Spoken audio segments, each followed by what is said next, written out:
bia and I no go mo krom nyina yetu anabom say e person ye bi okrom ase ye sha ase ye hu say Ghana na nkasa is controlled by a duopoly.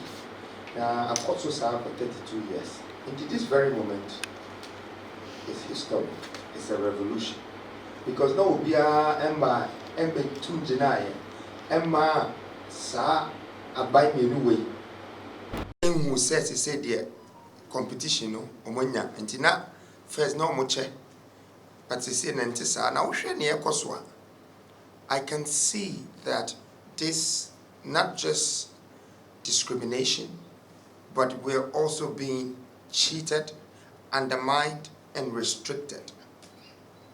We have managed to put together almost 40,000 polling agents, only to find out that we have to write a letter for every single one of them, 40,000 people, in a space of 48 hours before we get accreditations. And people are going to the regional EC offices and picking up their accreditations without a letter. So we're now confused that who are going to be our polling agents if we have to wait to write letters again to confirm everybody and send passport pictures. It's not 1 week and it's not 2 weeks. So it looks like we're getting the message. Now, why are we telling the public?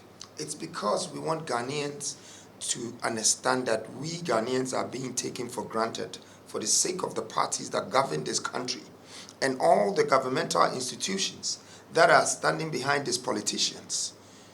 You see, the time has come that we have to accept that democracy is supposed to be practiced over your own human rights. And so if there are 3 or 13 candidates, presidential candidates, then we should deal with 13 people. We should not deal with 2 and the 11 become substitutes, which I can boldly say that a lot of the parties and the independent candidates on the list probably already work as a sub-politicians for these 2 duopoly. Well, they might not have the courage to say, I'm saying it. So they might not be as worried as we are now for working so hard and putting 554 people together, 30-something thousand people who are going to be polling agents to be able to protect whatever votes that Ghanaians give to us. And then you all of a sudden bring restrictions to stop us from doing that. That is not democracy. That's why we are calling for this press conference with the media. And I want to say that I'm very grateful that just by calling, everybody is here. It's 48 hours for this vote to start. And that is the final section of our elections. I call for peace, understanding, and respect for humanity, which I said this in the balloting room the first time. So if in front of the cameras in the EC balloting room, people are exchanging numbers to become whatever 7 and 3 and 4 and 8, then how serious are we as a country that in the polling room, these guys or these people are going to be very clean as democracy is supposed to be? My point is very simple. If we don't practice the transparency of us dealing with each other and understanding why we're governed by politics with these conditions, then we would always be ruled by some superpowers that we don't know about. And I don't think someone with foreign influence should be controlling our leaders who have probably been made or trained to be puppets to control our destiny. And I also don't think the system, which is the government, should only listen to politicians to decide. Or this thing is becoming serious because my experience is less than 1 year in the political industry. And I can tell everybody for a fact here that African politics is dead and doomed it needs to be resurrected, because the media works for politicians. The government works for politicians. The people, they all work for politicians. They sell their thumbs for votes.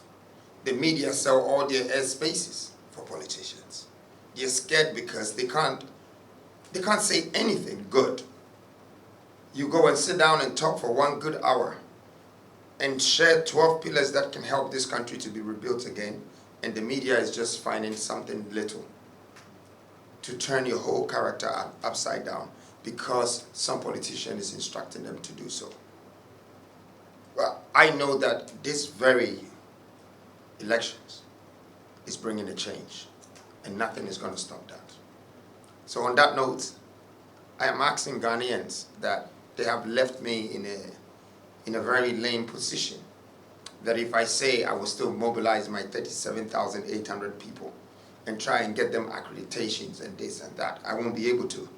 But I'm going to ask Ghanaians that since they're giving the accreditation to people, the people who are going to volunteer for New Force, God bless your souls to help us to be our polling agents, whether we have to pay you or you want to do it for your country or for your nation. We just need people who can stand for the truth, people who can stand for what is right, people who can stand for the country and for the nation, because we all have one purpose, and that one purpose is for us to survive on our own lands where we were born. We have nowhere else to take as a country, and I want Ghanaians to wake up. You might be happy with what is happening, but very soon or sooner than later, it might affect us. And if not us, it will affect our children.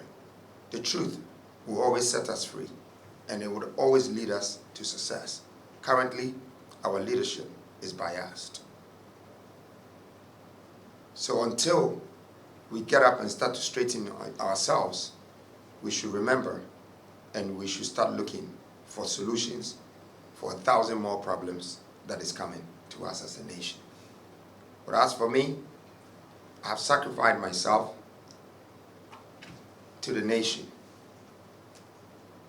My business is not as important to me today than your business, and how you're going to find a job, and how you're going to live in a country with a better economy, and how your child should be secured, and how you will be in Ghana without somebody coming from outside Ghana to govern you. You should have your own rights. I'd like to say thank you very much, Ghana. Maybe I should use this opportunity to thank all Ghanaians for supporting me throughout the time that we've been campaigning. And I know that you can see what we have done. Truly, we haven't paid anyone, and we will not pay anyone or bribe anyone to do anything whatsoever for us in voting. If you want to vote for a change that is new change, go ahead and do so. If you want to vote because you've been paid for to do so, that's your own prerogative and your own priority. You can go ahead and do so. But one thing I'm asking Ghanaians not to do is that we shouldn't go all the way to destroy ourselves. You know, we should rather believe that whatever elections that we're going through is going to build us as a new Ghana and as a new nation. Thank you very much. For more news, please visit our website graphic.com.gh or follow us on Facebook at Daily Graphic and on YouTube and Twitter at GraphicGH. Subscribe now.